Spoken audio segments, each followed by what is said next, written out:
Hello माझ्या प्रिय विद्यार्थी मित्रांनो, सगळ्यांचे अभ्यास एकदम जोरदारमध्ये चालू असतील. जे कोणी अजूनही चालू केलेलं नाही त्यांनी सुरुवात करावे. एक्झामच्या दृष्टीने एक्झामला जाताना आणि एक्झाममध्ये गेल्यानंतर काही गोष्टी सांगतो ते फॉलो करणं गरजेचं आहे.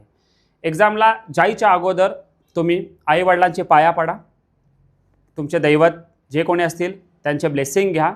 त्याच्यानंतरनं एक्झामच्या हॉलमध्ये गेल्यानंतरनं साईडला जे पर्टिक्युलरली लिहिलेले असतील टेबलावरती ते पुसून काढणं तुमचं काम आहे. किंवा पर्टिक्युलरली काही चीट्स आहेत का बघा, ते काळजी घेणं गरजेचं आहे. त्याच्यानंतरनं क्वेश्चन पेपरवरती काहीही लिहू नका, otherwise it will be consider as A copy case.